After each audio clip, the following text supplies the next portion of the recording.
Hi CC പ്ലസിലേക്ക് എല്ലാവർക്കും സ്വാഗതം. നമുക്കിന്ന് 10th സ്റ്റാൻഡേർഡിലെ മലയാളം പാഠം 3 നോക്കാം. അതിനു മുമ്പായിട്ട് നമ്മുടെ 10th CBSE and state batch ആരംഭിച്ചിട്ടുണ്ട്. അപ്പോൾ ഓരോ സബ്ജക്റ്റിനും ഓരോ ടീച്ചേഴ്സ് ആയിരിക്കും. നിങ്ങൾക്ക് ഏത് ഭാഗമാണോ പ്രശ്നമായിട്ടുള്ളത് ആ ഭാഗമൊക്കെ വളരെ ക്ലിയർ ആയിട്ട് പറഞ്ഞു തന്നായിരിക്കും ക്ലാസ് പോകുന്നത്. അപ്പോൾ ഈ ക്ലാസ്സിലേക്ക് ഈ ഒരു കോഴ്സിലേക്ക് ജോയിൻ ചെയ്യാൻ വേണ്ടിയിട്ട് താല്പര്യമുള്ളവര് 9496949929 എന്ന നമ്പറിലേക്ക് വിളിച്ച് കോൺടാക്ട് ചെയ്ത് കൂടുതൽ വിവരങ്ങൾ അറിയുക കേട്ടോ. അപ്പോ നമുക്ക് ഇന്നത്തെ പാഠഭാഗത്തിലേക്ക് കടക്കാം. മാതൃഭാഷ നമ്മുടെ ഉള്ളിൽ ഒഴുകുന്ന ജീവനദി, ഇതാണ് നമ്മൾ ഇന്ന് നോക്കാൻ പോകുന്ന ചാപ്റ്റർ എന്ന് പറയുന്നത്. ഇത് മലയാളത്തിലെ 3ാമത്തെ പാഠഭാഗമാണല്ലേ, കേരള പാഠവലിയിലെ 3ാമത്തെ പാഠഭാഗമാണ് മാതൃഭാഷ നമ്മുടെ ഉള്ളിൽ ഒഴുകുന്ന ജീവനദി എന്ന് പറയുന്ന പാഠഭാഗം. ഈ പാഠഭാഗത്തില് അന്യം നിന്നു പോകുന്ന മാതൃഭാഷയെ കുറിച്ചിട്ടാണ് പറയുന്നത് അല്ലെ. മാതൃഭാഷ എന്ന് പറയുന്നത് ഇപ്പോ നമ്മൾ എവിടെയാണോ ജനിക്കുന്നത് അതാണ് നമ്മുടെ മാതൃഭാഷ. ഇപ്പോ ഇംഗ്ലീഷ് മാതൃഭാഷയായിട്ടുള്ളവരുണ്ട്, ഹിന്ദി ഉള്ളതായിട്ടുള്ളവരുണ്ട്, അതേപോലെ തമിഴ്. നമ്മുടെ മാതൃഭാഷ മലയാളമാണ് അല്ലെ. അപ്പോ അന്യം നിന്നു പോകുന്ന മാതൃഭാഷ അല്ലെ. സ്വന്തം ഭാഷയാണെങ്കിൽ പോലും കുട്ടികൾക്ക് ആ മാതൃഭാഷയിൽ ശരിയായി എഴുതാനോ വായിക്കാനോ വാക്കുകൾ പറയാനോ അറിയാത്ത അവസ്ഥ. അപ്പോ അന്യം നിന്നു പോകുന്ന മാതൃഭാഷയെ കുറിച്ചിട്ടാണ് ഈ ഒരു ചാപ്റ്ററിൽ നമുക്ക് പഠിക്കാനുള്ളത്. ചാപ്റ്ററുടെ പേരെന്താണ്?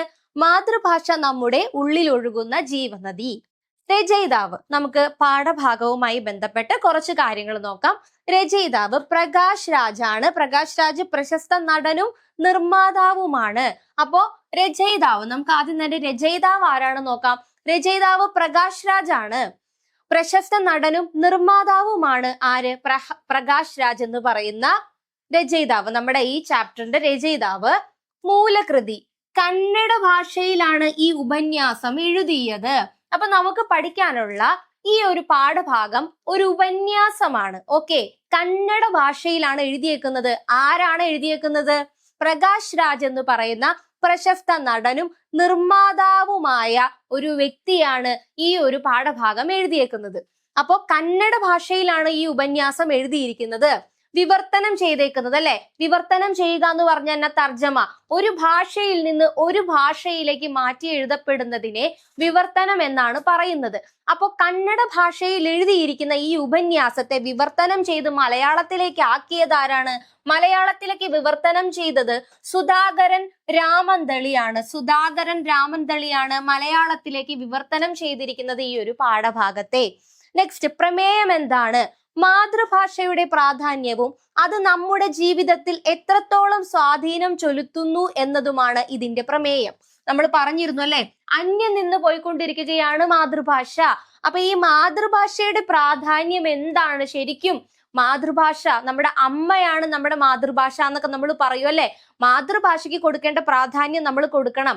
മറ്റുള്ള ഭാഷകൾ കേവലം ധാത്രിമാർ മർത്യനു പെറ്റമ്മ തൻ ഭാഷ താൻ എന്ന് പറയുന്നത് പോലെ നമുക്ക് നമ്മുടെ ഭാഷ എന്ന് പറയുന്നത് നമ്മുടെ മാതൃഭാഷയാണ്. ബാക്കി ഏതൊക്കെ ഭാഷകൾ പഠിച്ചാലും മറ്റുള്ള ഭാഷകളിലൊക്കെ പ്രാവീണ്യം നമുക്ക് വേണം അല്ലെ, അറിവ് വേണം. ഇംഗ്ലീഷ് നമ്മൾ പഠിച്ചിരിക്കണം, ഹിന്ദി പഠിച്ചിരിക്കണം, നമുക്ക് ഇഷ്ടമുള്ള ഭാഷകളൊക്കെ നമ്മൾ പഠിച്ചിരിക്കണം. അത് നമുക്ക് അറിവിന്, നല്ല നല്ല ജോലികൾക്ക് ഒക്കെ നല്ലതാണ്. പക്ഷെ നമ്മളുടെ ഭാഷയ്ക്ക് കൊടുക്കേണ്ട ഒരു പ്രാധാന്യം നമ്മൾ കൊടുക്കണം. അപ്പോൾ ഭാഷയുടെ പ്രാധാന്യം നമ്മുടെ ജീവിതത്തിൽ അത് എത്രത്തോളം സ്വാധീനം ചെലുത്തുന്നു എന്നതൊക്കെയാണ് ഈ ഒരു പാഠഭാഗത്തിന്റെ പ്രമേയം എന്ന് പറയുന്നത്. പ്രധാന ആശയങ്ങൾ എന്തൊക്കെയാണെന്ന് നമുക്ക് നോക്കാം. ഈ ഒരു പാഠഭാഗത്തിന്റെ പ്രധാന ആശയങ്ങള് ഭാഷയും വ്യക്തിത്വവും നമുക്ക് നോക്കാം. ഒരാളുടെ ജാതിയോ മതമോ മാറ്റാൻ സാധിച്ചേക്കാം, എന്നാൽ മാതൃഭാഷ ഒരാളുടെ രക്തത്തിൽ അലിഞ്ഞു ചേർന്നതാണ്. ജനനം മുതൽ മരണം വരെ നമ്മെ സ്വാധീനിക്കുന്ന ജീവനദിയാണ് മാതൃഭാഷ അല്ലെ. ജീവനദി, ജനനം മുതൽ മരണം വരെ നമ്മളെ പിന്തുടരുന്ന നമ്മളെ സ്വാധീനിക്കുന്ന ജീവനദി പോലെയാണ് മാതൃഭാഷ എന്നാണ് പറയുന്നത്. എന്താ പറഞ്ഞേക്കണം? ഒരാളുടെ ജാതി മതമൊക്കെ വേണമെങ്കിൽ നമുക്ക് മാറ്റാം, പക്ഷെ നമ്മൾ ജനിച്ചു വളർന്ന സ്ഥലത്ത് നമ്മൾ ഏതു ഭാഷയാണോ കേട്ട് പഠിക്കുന്നത് അല്ലെങ്കിൽ ആദ്യമായി കേൾക്കുന്നത് ആ ഭാഷയാണ് നമ്മുടെ മാതൃഭാഷ. ആ മാതൃഭാഷ നമുക്ക് മാറ്റാൻ സാധിക്കില്ല. അനുഭവം. എഴുത്തുകാരൻ തന്റെ 5 വയസ്സുള്ള മകളുമൊത്ത് കടയിൽ പോകുന്ന സംഭവം പാഠഭാഗത്ത് വിവരിക്കുന്നു. കുട്ടി സാധനങ്ങളുടെ പേരുകൾ ഇംഗ്ലീഷിൽ മാത്രം പറയുകയും കച്ചവടക്കാരൻ അത് മനസ്സിലാകാതെ വരികയും ചെയ്യുന്നു. ഇത് രചയിതാവിൽ വലിയ സങ്കടവും ആശങ്കയും ഉണ്ടാക്കുന്നു. ഇംഗ്ലീഷിൽ പറഞ്ഞത് കൊണ്ട് മാത്രം രചയിതാവിന് സങ്കടം ഉണ്ടായതല്ല അവിടെ. കുട്ടിക്ക് മലയാളത്തിൽ ഒന്നും തന്നെ അറിയില്ല. അതാണ് ആ അച്ഛന് സങ്കടം ഉണ്ടാക്കിയത്. തന്റെ മകൾക്ക് മലയാളത്തിൽ ഒന്നും തന്നെ പറയാൻ അറിയില്ലല്ലോ, അല്ലെങ്കിൽ മാതൃഭാഷയിൽ. ഇവിടെ രചയിതാവ് എന്ന് പറയുന്നത് കന്നഡ അല്ലെ, കന്നഡയിലാണ് എഴുതിയേക്കുന്നത്. അപ്പൊ ആ കുട്ടിയുടെ ഭാഷ, ആ കുട്ടിയുടെ മാതൃഭാഷയായിരിക്കും ആ കുട്ടി യൂസ് ചെയ്യേണ്ടത്. ഇവിടെ നമ്മൾ മലയാളം എന്ന് മെൻഷൻ ചെയ്തു എന്നേ ഉള്ളൂ. അപ്പൊ ആ കുട്ടിക്ക് സ്വന്തം മാതൃഭാഷയിൽ ഒന്നും പറയാൻ അറിയില്ല എന്നുള്ളത് ആ കുട്ടിയുടെ അച്ഛനെ ഒരുപാട് വേദനിപ്പിച്ചു അല്ലെ. ഒന്നും തന്നെ മലയാളത്തിൽ പറയാൻ അറിയില്ല, എന്റെ കുട്ടിക്ക് ഒരു അക്ഷരം പോലും, ഒരു വാക്ക് പോലും പറയാൻ അറിയില്ലല്ലോ. അപ്പോ പച്ചക്കറി കടയിൽ ചെന്നപ്പോൾ ടൊമാറ്റോ, അതുപോലെ തന്നെ ഒനിയൻ എന്നൊക്കെ പറഞ്ഞുകൊണ്ട് കുട്ടി എന്ത് ചെയ്യുന്നു, ഇംഗ്ലീഷിലാണ് പറയുന്നത്. പൊട്ടേറ്റോ എന്നൊക്കെ പറഞ്ഞുകൊണ്ട് ഇംഗ്ലീഷിൽ ഓരോരോ പച്ചക്കറികളുടെ പേര് പറയാണ്. അപ്പോ ആ പച്ചക്കറി കടക്കാരൻ എന്ന് പറയുന്ന അത്ര വിദ്യാഭ്യാസം ഒന്നും ഉള്ള ആളല്ല. അയാൾക്ക് ഇതൊന്നും തന്നെ മനസ്സിലാവുന്നില്ല. ഇവിടെ അയാൾക്ക് മനസ്സിലാവാത്തതൊന്നുമല്ല പ്രശ്നം. എന്താണ്? ഒന്നും തന്നെ മകൾക്ക് മലയാളത്തിൽ എന്ന് ഉദ്ദേശിക്കുന്നത് മാതൃഭാഷയിൽ. ഓക്കെ, മാതൃഭാഷയിൽ ഒന്നും തന്നെ പറയാൻ എന്റെ കുട്ടിക്ക് അറിയില്ലല്ലോ എന്ന ചിന്തയാണ് രചയിതാവിന് ഏറ്റവും വലിയ സങ്കടം അവിടെ ഉണ്ടാക്കുന്നത്. അപ്പൊ തന്റെ അനുഭവം തന്നെയാണ് ഈ ഉപന്യാസത്തിൽ ആരെഴുതുന്നത്? രചയിതാവ് എഴുതിയിരിക്കുന്നത്. ആശങ്കകൾ. എന്തെല്ലാം ആശങ്കകളാണ്? പുതിയ തലമുറ മാതൃഭാഷയിൽ നിന്ന് അകന്നു പോകുന്നത് അവരുടെ സംസ്കാരത്തിൽ നിന്നും വേരുകളിൽ നിന്നും അവർ അന്യരാകാൻ കാരണമാകുന്നു എന്ന് പറയുന്നു അല്ലെ. പുതിയ തലമുറയിലെ കുട്ടികൾ മാതൃഭാഷയിൽ നിന്ന് അകന്നു പോകുന്നത് അവരുടെ സംസ്കാരത്തിൽ നിന്നും വേരുകളിൽ നിന്നും അവർ അന്യരാകാൻ കാരണമാകുന്നു എന്ന ആശങ്ക ഇവിടെ ഉപന്യാസത്തിൽ, ഈ ഒരു പാഠഭാഗത്തിൽ പറയുന്നുണ്ട്. അഭിമാനം. മാതൃഭാഷയിൽ സംസാരിക്കുന്നത് അന്തസ്സും അഭിമാനവുമാണ്. സ്വന്തം ഭാഷ നന്നായി കൈകാര്യം ചെയ്യാൻ കഴിയുന്നവർക്ക് മാത്രമേ മറ്റു ഭാഷകളെയും ഉൾക്കൊള്ളാനും ആസ്വദിക്കാനും സാധിക്കൂ അല്ലെ. സ്വന്തം ഭാഷയെ നല്ല രീതിയിൽ കൈകാര്യം ചെയ്ത് സ്നേഹിക്കാൻ കഴിയുന്ന ആളുകൾക്ക് മാത്രമാണ് എന്ത്, മറ്റു ഭാഷയും കൂടി സന്തോഷത്തോടെ സ്വീകരിച്ച് ആ ഭാഷയ്ക്കും കൂടി കൊടുക്കേണ്ട ഒരു എന്താണ്, ആ ഭാഷയ്ക്കും കൂടി കൊടുക്കേണ്ട ഒരു ഇത് കൊടുത്ത് അല്ലെ, അഭിമാനത്തോടെ ആ ഭാഷ കൈകാര്യം ചെയ്യാൻ സാധിക്കണമെങ്കിൽ സ്വന്തം മാതൃഭാഷ നമ്മൾ ആദ്യം അഭിമാനത്തോടെ സ്വീകരിക്കണം അല്ലെ, കൈകാര്യം ചെയ്യണം. അപ്പോ എല്ലാ ഭാഷകളെയും ഉൾക്കൊള്ളാൻ സാധിക്കണമെങ്കിൽ, ആസ്വദിക്കാൻ സാധിക്കണമെങ്കിൽ സ്വന്തം ഭാഷയായ മാതൃഭാഷയെയും ഉൾക്കൊള്ളാനുള്ള ഒരു കഴിവ് ആർക്ക് വേണം? നമുക്ക് വേണം. ഭാഷയുടെ മരണത്തെ കുറിച്ച് പറയുന്നുണ്ടല്ലേ. ഭാഷ നഷ്ടപ്പെടുക എന്നാൽ ഒരു വ്യക്തിയുടെ മൂല്യങ്ങളും വ്യക്തിത്വവും സംസ്കാരവുമാണ് നഷ്ടപ്പെടുന്നത് എന്നാണ് പറയുന്നത്. അപ്പൊ ഭാഷ മരിക്കുന്നു എന്ന് പറഞ്ഞാൽ അല്ലെ, ഭാഷ നഷ്ടമാവുകയാണ്. പുതിയ തലമുറയിലെ കുട്ടികൾ മാതൃഭാഷയെ അങ്ങ് മാറ്റി വെക്കുമ്പോൾ, അല്ലെങ്കിൽ മാതൃഭാഷയെ അറിയാത്തവരായി വളരുമ്പോൾ ആ വ്യക്തിയുടെ മൂല്യങ്ങൾ, വ്യക്തിത്വം, സംസ്കാരം എന്നിവയെല്ലാം നഷ്ടപ്പെടുന്നു എന്ന് പറയുന്നു. അപ്പോ ഈ ഒരു പാഠഭാഗത്തില് മാതൃഭാഷ, അന്യം നിന്നു പോകുന്ന മാതൃഭാഷ, നമ്മൾ ഏത് ഭാഷയിലാണോ ജനിച്ചു വളർന്നിട്ടുള്ളത് അതാണ് നമ്മുടെ മാതൃഭാഷ അല്ലെ. ആ മാതൃഭാഷയെ നമ്മൾ അഭിമാനത്തോടെ സ്വീകരിക്കണം അല്ലെ, നല്ല രീതിയിൽ അതിനെ യൂസ് ചെയ്യണം എന്നാണ് പറയുന്നത്. അത് മാത്രമാണോ? ആ മാതൃഭാഷ അന്യം നിന്ന് പോകുന്നതിനെ കുറിച്ചാണ് ഈ പാഠഭാഗം പറയുന്നത്. തന്റെ സ്വന്തം മകൾ, തന്റെ സ്വന്തം അനുഭവമാണ് രചയിതാവ് ഇവിടെ പങ്കുവച്ചേക്കുന്നത്. അപ്പൊ സ്വന്തം മകൾക്ക് മാതൃഭാഷയിൽ ഒന്നും തന്നെ പറയാൻ സാധിക്കുന്നില്ലല്ലോ, അവൾക്കൊന്നും അറിയില്ലല്ലോ എന്നുള്ള ചിന്ത അദ്ദേഹത്തിന് ഒരുപാട് ആശങ്കകളിലേക്ക് കൊണ്ടുപോകുകയാണ് ചെയ്യുന്നത് ഈ പാഠഭാഗത്തിൽ. ഓക്കെ, പാഠഭാഗത്തെ കഥാസന്ദർഭം നമുക്ക് ജസ്റ്റ് ഒന്ന് പറഞ്ഞു നോക്കാം. ഈ ഉപന്യാസത്തിൽ പ്രകാശ് രാജ് തന്റെ വ്യക്തിപരമായ ഒരു അനുഭവം പങ്കുവെക്കുന്നു.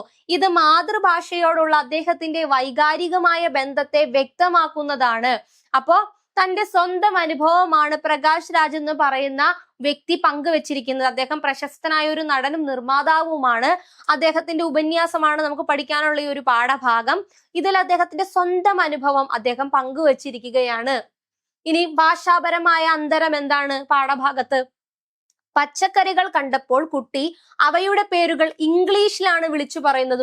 ഉദാഹരണത്തിന് ടൊമാറ്റോ എന്ന് കുട്ടി പറയുമ്പോൾ കടക്കാരൻ അത് തിരിച്ചറിയുന്നില്ല. കടക്കാരന് മലയാളമോ കന്നഡയോ പോലുള്ള പ്രാദേശിക ഭാഷ മാത്രമേ അറിയൂ. കുട്ടിക്ക് മാതൃഭാഷയിൽ എന്ന് വെച്ചാൽ കന്നഡയിൽ, കേട്ടോ, ഇവിടെ കന്നഡ എന്ന് കൊടുത്തിട്ടുണ്ട്. നമ്മളുടെ മാതൃഭാഷ എന്ന് പറയുന്നത് നമ്മൾ ജനിച്ചു വളരുന്ന ഭാഷയാണല്ലേ. ഇവിടെ പ്രകാശ് രാജ് എന്ന് പറയുന്ന രചയിതാവ് ഒരു കന്നഡ ഭാഷയിലാണ് ഈ ഉപന്യാസം എഴുതിയേക്കുന്നത്. അപ്പോ അദ്ദേഹത്തിന്റെ മാതൃഭാഷ കന്നഡയാണ്. അപ്പൊ അദ്ദേഹത്തിന്റെ മകളുടെ മാതൃഭാഷയും എന്താണ്? കന്നഡയാണ്. അപ്പോ കന്നഡയിൽ എന്ന് ബ്രാക്കറ്റിൽ കൊടുത്തിട്ടുണ്ട്.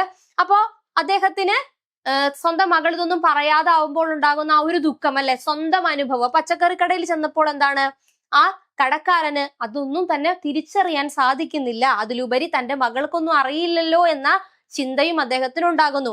ആ പച്ചക്കറികളുടെ പേര് അറിയില്ലായിരുന്നതിനാൽ ഒടുവിൽ ഓരോ സാധനവും തൊട്ടു കാണിച്ചാണ് അവൾ അത് വാങ്ങുന്നത്. അപ്പോ ഈ ഒരു പാഠഭാഗത്തില് കുട്ടിയെ കൊണ്ട് കടയിൽ പോയേക്കാണ് സ്വന്തം അനുഭവം, യഥാർത്ഥ അനുഭവമാണ് ഉപന്യാസമാക്കിയേക്കുന്നത്. മാതൃഭാഷയുടെ അന്യം നിന്നു പോകുന്ന ആ ഒരു അവസ്ഥ കാണിച്ചിരിക്കുന്നു. ഓക്കെ, കടയിലെ അനുഭവം എന്താണ്? എഴുത്തുകാരൻ ഒരിക്കൽ തന്റെ 5 വയസ്സുകാരിയ മകളോടൊപ്പം പച്ചക്കറികൾ വാങ്ങാൻ ഒരു കടയിൽ ചെല്ലുന്നു. സാധാരണ കുട്ടികളെ പോലെ സാധനങ്ങൾ താൻ തന്നെ ചോദിച്ചു വാങ്ങിക്കോളാം എന്ന് മകൾ അച്ഛനോട് പറയുന്നു. അച്ഛൻ അതിന് സമ്മതിക്കുകയും ചെയ്യുന്നു. അതാണ് ഇവിടെ കഥയിലെ അനുഭവം. എഴുത്തുകാരന്റെ മാനസികാവസ്ഥ എന്താണ് കഥയില്?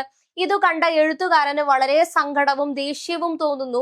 തന്റെ കുട്ടിക്ക് സ്വന്തം മാതൃഭാഷയിലുള്ള പച്ചക്കറികളുടെ പേര് പോലും അറിയില്ലല്ലോ എന്ന തിരിച്ചറിവ് അദ്ദേഹത്തെ അസ്വസ്ഥനാക്കുന്നു. മാതൃഭാഷ എന്ന് പറയുന്നത് ഒരു ജീവവായു പോലെ നമ്മളിൽ അലിഞ്ഞിരിക്കേണ്ട ഒന്നാണെന്നും അത് നഷ്ടപ്പെട്ടാൽ ഭാവിയിൽ കുട്ടി സ്വന്തം സംസ്കാരത്തിൽ നിന്നും വേരുകളിൽ നിന്നും അടർത്തി മാറ്റപ്പെടുമെന്നും അദ്ദേഹം ഭയപ്പെടുന്നു. അതാണ് എഴുത്തുകാരന്റെ മാനസികാവസ്ഥ, അല്ലെ? ആ ഒരു സമയത്ത് സ്വന്തം മകള് പുതിയ പുതിയ ഭാഷകൾ പഠിച്ചതോർത്ത് അഭിമാനിക്കുന്ന ഒരു അച്ഛൻ തന്നെയാണ് അദ്ദേഹം. പക്ഷെ അദ്ദേഹത്തിന് അപ്പോൾ ഉണ്ടാകുന്ന ആശങ്ക എന്താണ്? സ്വന്തം മാതൃഭാഷയെ അവൾ തിരിച്ചറിയുന്നില്ലല്ലോ, അതിനെ കുറിച്ചിട്ട് അവൾക്ക് ഒന്നും തന്നെ അറിയില്ലല്ലോ, ഒരു വാക്ക് പോലും പറയാൻ അറിയില്ലല്ലോ. ഇനി എങ്ങനെ അവളെ ഇതെല്ലാം പഠിപ്പിച്ചെടുക്കും, അല്ലെ? ഇപ്പൊ തന്നെയാണെങ്കിലും കുട്ടികൾക്ക് ഒരുപാട് അക്ഷരത്തെറ്റ് മാതൃഭാഷയിൽ വരുന്നുണ്ടല്ലേ? അക്ഷരത്തെറ്റ്, അതുപോലെ തന്നെ വായിക്കുമ്പോഴുള്ള മിസ്റ്റേക്സ്, അങ്ങനെ ഒരുപാട് തെറ്റുകൾ മാതൃഭാഷയിൽ വരുന്നുണ്ട്. അപ്പോ നമ്മൾ ആ ലാംഗ്വേജ് ശരിയായി യൂസ് ചെയ്യാത്തതും ഉപയോഗിക്കാത്തതും അതൊരു പ്രശ്നമാണ് അതിന്റെ. ഓക്കെ, അപ്പോ ഇവിടെയും അത് തന്നെയാണ് ഈ ഒരു കഥാകാരന്റെ അല്ലെങ്കിൽ ഈ ഒരു ഉപന്യാസം എഴുതിയിരിക്കുന്ന വ്യക്തിയുടെ മാനസികാവസ്ഥ ഇതാണ് പറഞ്ഞു വെച്ചിരിക്കുന്നത്. ഓക്കെ, പാഠം നൽകുന്ന സന്ദേശം എന്താ? ഈ കഥയിലൂടെ രചയിതാവ് നമ്മോട് പറയുന്നത് ലോകത്ത് എവിടെ പോയാലും എത്ര വലിയ ഭാഷകൾ പഠിച്ചാലും സ്വന്തം മാതൃഭാഷയെ മറക്കരുത് എന്നാണ്. മാതൃഭാഷ അന്യമാകുമ്പോൾ നമ്മൾ അന്യരായി മാറുന്നു. മാതൃഭാഷ സംസാരിക്കുക എന്നത് ഒരു അഭിമാനമായി കാണണം. അപ്പൊ എത്രയൊക്കെ ഏതൊക്കെ ഭാഷകൾ നമ്മൾ പഠിച്ചാലും എവിടെയെല്ലാം പോയാലും നമ്മുടെ മാതൃഭാഷ തുറന്നു പറയാനും അതിൽ അഭിമാനിക്കാനും നാം എന്ത് ചെയ്യണം? നാം സംതൃപ്തരായിരിക്കണം. അല്ലാതെ അതിനെ മാറ്റി നിർത്താൻ നമ്മൾ എന്താണ് തയ്യാറാവരുതെന്നാണ് പറയുന്നത്. അപ്പൊ ലോകത്ത് എവിടെ പോയാലും എത്ര വലിയ ഭാഷകൾ പഠിച്ചാലും സ്വന്തം മാതൃഭാഷയെ മറക്കരുത്. മാതൃഭാഷ അന്യമാകുമ്പോൾ നമ്മൾ അന്യരായി തന്നെ മാറുകയാണ്. അതുകൊണ്ട് മാതൃഭാഷയുടെ സംസ്കാരം നമ്മൾ പിന്തുടരണം. മാതൃഭാഷ സംസാരിക്കുക എന്നതൊരു അഭിമാനമായി കാണണം. അതാണ് ഈ പാഠഭാഗം നൽകുന്ന സന്ദേശം എന്ന് പറയുന്നത്. അപ്പോ നമ്മൾ ഇന്നത്തെ ഈ ഒരു ക്ലാസ്സിൽ നോക്കിയത് പാഠം 3 അല്ലെ? കേരള പാഠാവലിയിലെ 3ാമത്തെ പാഠഭാഗമാണ് നമ്മൾ ഇന്ന് നോക്കിയത്.